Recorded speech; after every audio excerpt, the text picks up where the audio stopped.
I rise to speak on the Fair Work Legislation Amendment Secure Jobs, Better Pay Bill 2022. Acting Deputy President, this bill should be called the Fair Work Legislation Amendment Union Workplace Takeover Bill, because that's exactly what this is. One of the most extreme elements of the bill gives unions the right to strike under expanded multi-employer bargaining streams, which constitute an early Christmas present for union bosses and the broader union movement. This will inevitably lead to more strikes across the nation. Labor's so-called handbrake on industrial action, which in reality is like being hit by a piece of wet lettuce, the requirement that employers and unions must enter into compulsory conciliation before legal strikes can occur, is a complete farce. And I absolutely agree with Senator Lambie in her contribution, who said we are all fearful of what's going to happen in the next 12 months. Acting Deputy President, I have had many people say to me, some of whom do not support our side of politics, that this is the biggest own goal that Labor could ever deliver. This is a massive own goal. This is giving the union movement the ability to run the country. The only exemption from multi-employer bargaining is for businesses which employ less than 20 people. So apart from all of the other costs and complexity and fears that businesses will have, some 56,000 businesses employ between 20 and 200 people, it will also stop businesses wanting to employ more than 20. So if you're a business that employs 10 or 15 people, why on earth would you want to grow? Why on earth, Acting Deputy President, would you say, OK, I want to put in another 10 people? This is a job destroyer, not a job creator. And I'll tell you how we know.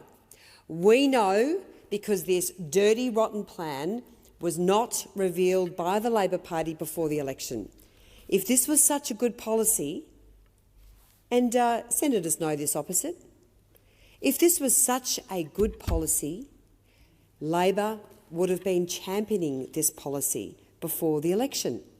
But no, it was kept a secret. And it was kept a secret for a very good reason.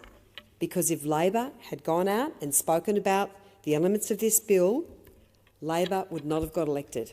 Not in a million years. Because Australians would never endorse these extreme IR changes. They simply wouldn't. They would not trust Labor to give this amount of power to the unions. We know, and when we ask for the modelling and estimates, we know that there is not one scintilla of evidence to support the claim that this is good for jobs and good for wages. This is good for the union's game plan. So in reality, the union movement's biggest gift is the election of the most extreme left-wing Prime Minister in living memory, who doesn't have a ticker, who doesn't have the courage, unlike Paul Keating, unlike Bob Hawke, even Kevin Rudd and Julia Gillard, who doesn't have what it takes to stand up to the union movement to get the balance right in the best interests of all Australians. So I condemn this bill in the strongest possible terms. I condemn the fact that this is being rushed through without giving the opposition and the crossbench an appropriate amount of time to scrutinise this bill. I condemn the fact that the very rudimentary committee process has not given Australians a proper opportunity to make submissions in relation to this bill. But I'm only going to confine my remarks to a couple more minutes. But I want to share the response of the Geelong Manufacturing Council. We know that nearly every major employer group across this country has condemned this bill. Even the Geelong Manufacturing Council, which was pleading with manufacturers to be exempt from the bill. So this is the first time I have ever seen the Geelong Manufacturing Council come out and make a very partisan strong. Sorry, I'll just correct that. This is the first time that I've ever seen the Geelong Manufacturing Council make a very strong statement like this about a government getting a policy wrong. I mean, when we were elected in 2013, Geelong was on its knees, and we worked so closely with the council and with Geelong manufacturers after Ford decided to shut down under Labor's watch, when Alcoa was on its knees. Successive coalition governments worked to get Geelong to where it is now. And this is an extraordinary development that the Geelong Manufacturing Council is calling on the Senate not to pass this bill. In fact, in a letter to crossbench senators, the Geelong Manufacturing Council said that the provisions undermine the system of enterprise bargaining and the comprehensive system of modern awards that have served manufacturing and employees well for decades.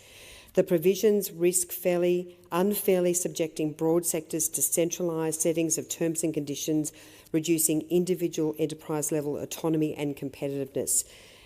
The criteria for access to the single interest bargaining and supported bargaining frameworks may be used to achieve industry sector agreements in a wider range of sectors than purportedly intended. So this is ringing the alarm bells, and I say shame on the member for Corangamite, shame on the member for Corio, the Deputy Prime Minister. In their own backyard, they have failed to listen to the likes of the Geelong Manufacturing Council and the threat that this poses not just to manufacturers in our region, where my office is based, but for manufacturers around the country. So I say shame on Labor. This is a disgrace, along with the decision to abolish the ABCC and the Registered Organisations Commission. This is appalling that the likes of John Setka, of course, celebrating the abolition of the ABCC, saying we're now back in town, we can now move into non-union workplaces.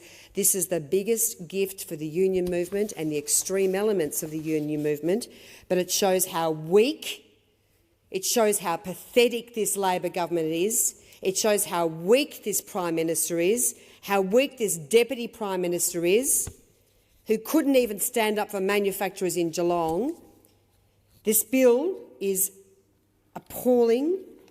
It's going to set our country backwards, and in the very limited time that we have left, I can only urge Senator Pocock to please have a dramatic change of heart. Allow this bill to be properly considered.